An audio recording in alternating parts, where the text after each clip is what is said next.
Good morning, Fairfield Elementary students. My name is Mr. Lee. I am the Assistant Superintendent here at Maumee City Schools, and your teachers have asked me to help out with your One School, One Book project. So I have your book here, The World According to Humphrey, and I am going to be reading Chapter 9, The Art of Self-Defense. Okay, I was having a great week, no doubt about it. Not only did I get a blue ribbon on Wednesday, but on Thursday the class got a long letter from Miss Mack. She included a picture of her standing by a waterfall next to some very strange-looking creatures. They looked like hairy pigs or raccoony dogs. These are coatis, Miss Brisbane said, reading from the letter, pronounced co-a-tes. The coatis looked weird. Miss Mack looked gorgeous, especially with all the red, yellow, and orange flowers surrounding her. How I wished I could be there with her, except maybe for the fact that those coatis might not be hamster friendly. At the end of her letter, Miss Mack wrote, "So farewell to all my wonderful friends in room 26, especially the small one with the big heart, Humphrey." Though the thought of Miss Mack made me happy, the weekend was coming up soon, and I always felt a little nervous about where I'd be spending it. When it was decided on Thursday that I was going home with Golden Miranda Golden, I was so excited. I only got an 83% on my vocabulary test. Sae got a 100%. I know, because this time when Miss Brisbane asked who got 100%, she raised her hand. I always figured that Miranda lived in a castle, because she reminded me of a fairy tale princess in disguise. Wherever it was, it had to be wonderful if Miranda lived there. Well, Miranda's home wasn't exactly a castle, but it was very tall. Miranda lived in a fourth-floor apartment with her mom and her big dog Clem. We had to take an elevator to get there. The apartment was nice. The mom was nice. Clem was not nice. Let me explain. Miranda has a small bedroom and her mom let her stay there, right on the desk. Let me stay there, right on the desk. To welcome me, the two of them did a complete clean out of my cage. "I'll bet nobody's done that for a while," said Miranda's mom. And she was right. Pretty soon, I felt like a brand new hamster. Suddenly, Clem bounded into the room, a big mass of yellow fur poking his huge nose right up against my cage. His wet nostrils were like two eyes staring at me, and he stuck out his giant tongue that came at me like a tidal wave. Luckily, the cage was protected. "Mom," Miranda yelled, "please get Clem out of here." Thank heavens Mom took Clem out for a walk in the park, while Miranda showed me her room. She held pictures of her friends and family up to the cage so I could see. Her dad, her stepmom, her grandparents in Florida. Next, she introduced me to her goldfish, Fanny. She wasn't much of a conversationalist. I squeaked, "Nice to meet you, Fanny." And she said, "Blub." I was thinking about how wonderful it would be to live with Miranda all the time when Clem returned from the park and galloped into the room. "Clem, stay out," Miranda shouted, but Clem just wagged his tail and barked.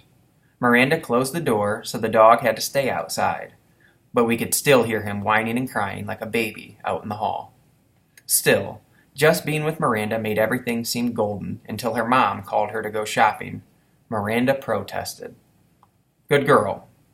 But Mom didn't want her to stay inside on such a nice day.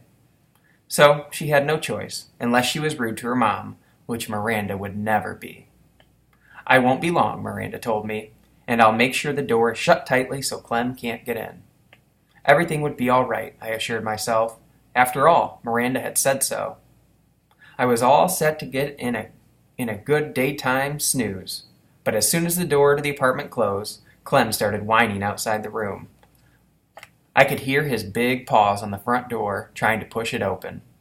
I was a little nervous, but Miranda had assured me I'd be all right. After all, she wouldn't be gone long. Then I heard it, the slight turning of the doorknob, as Clem flung himself at the door repeatedly. What a barbarian he was. Suddenly, the door swung open and Clem burst in and ran straight to my cage. I tried to distract him by spinning on my wheel. I can do that for hours if necessary. I thought the spinning wheel might even hypnotize him, like in an old movie I'd seen with Miss Mack Miss Mac! Where was she when I needed her? But apparently, all the spinning just excited Clem more. He started barking at me, but I couldn't understand a word he said. Now cut that out, I squeaked at him. That just seemed to make him more hot and bothered. He plopped his front paws up on the desk and stuck his nose against the cage door, near the lock. The lock that doesn't lock. Easy now, calm down, I squeaked soothingly at the beast. But he kept poking his nose at the cage, showing me his huge tongue and his huge teeth around it. Let me just say that Clem could stand some breath mints. He poked the lock again and again. I knew if he jiggled it enough, the door would swing open and I'd be history. Poor Miranda would never know what happened to me. She might even cry. I couldn't stand the thought of Miranda crying. I hopped back on my wheel and started spinning with all my might, hoping to buy some time. Clem pulled back for a moment and stared at the wheel, going around and round. Let me just say I'm glad that Chem is about 2/4 low in the brain department. Whew! I'm a good spinner, but I was getting worried about how long I could keep it up when Golden Miranda rushed in. She never looked more beautiful to me than at that moment. Clem, stop it, she shouted in a very firm voice. Bad boy. Clem raced to her side, wagging his tail. Miranda's mom dragged old Clem out of the room and closed the door behind her. Whew! Miranda was very sorry. She opened the cage and reached to pick me up. Poor Humphrey, she said, hugging me. She set me on her desk and stroked me gently with one finger. I'm so sorry, Humphrey. So sorry. Oh, I don't know what felt better, the petting or Miranda's soothing words. Miranda felt so terrible about what had happened, she let me play on her desk. She lined up books all along the edges so I wouldn't fall. Then she let me wander around and see the sights. A desktop is a very interesting place, in case you have never explored one. Miranda's desktop had a big cup with hearts all over it. The cup was filled with pencils. Ah, pencils smell so sweet. She had a round, silvery container of paper clips and a square purple container of rubber bands. She had lots of paper in a pink box, and she had a great, big, fat dictionary. I could really use one of those. I wondered if they make doll-sized dictionaries you can hide behind a hamster mirror. Miranda giggled, and she watched me check things out. When I tried to climb into her paperclip box, she stopped me with her finger. No, Humphrey. Those would hurt you. She did the same thing when I tried to roll in the rubber band box. No, Humphrey, rubber bands can be very dangerous, she told me. Well, I guess I knew that. Hadn't Garth shot a rubber band at AJ last week and almost got sent to the Principal Morale's office? Hadn't AJ held his arm and said, ow, with the rubber band when the rubber band hit him? Anyway, I really enjoyed my time on the desk until I heard Clem barking. Then I made a beeline for home. Oh, Humphrey, I won't let Clem hurt you, honest, Miranda assured me as she gently helped me back in my cage. I believed her. I really did. But when it was bedtime and Miranda's mom came into her room to say goodnight, she said some words that sent a chill up my spine. Don't forget, we're going to Nicholson's house tomorrow night. Miranda protested. I hate to leave Humphrey. Clem gave him such a hard time. We'll lock the door this time, honey. He'll be okay. Her mom said, and tonight, Clem will be in my room. After her mother left, Miranda assured me that Clem loves to sleep in my mom's room, but if anything happens and you get scared, just give me a squeak, she told me. Don't worry, I will, I assured her. I didn't sleep that night. For one thing, the stars on Miranda's ceiling glow in the dark, and they're so beautiful I couldn't take my eyes off them. For another thing, well, I'm nocturnal. But mainly, I didn't sleep because I was worried about Clem. After my experience that afternoon, I believed that no lock could hold him back.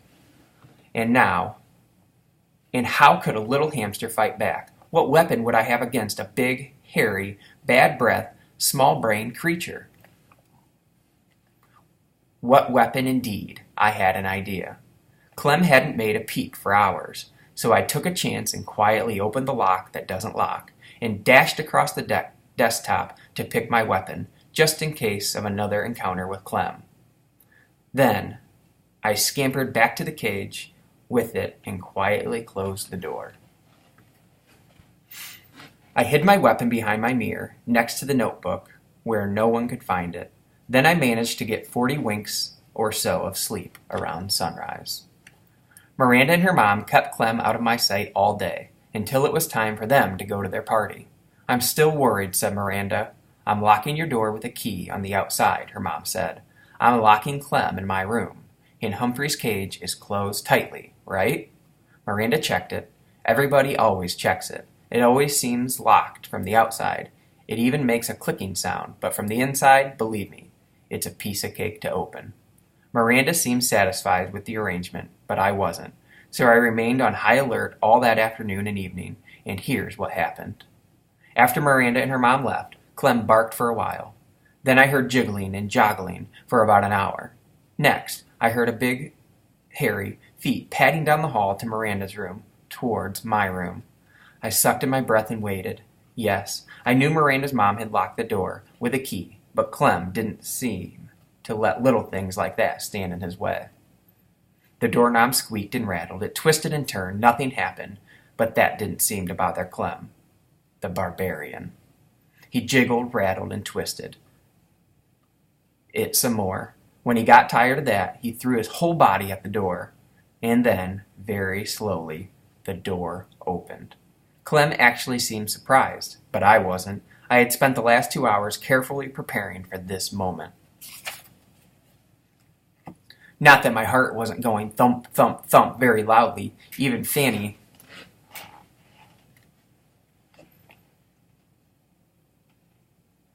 the fish seemed nervous.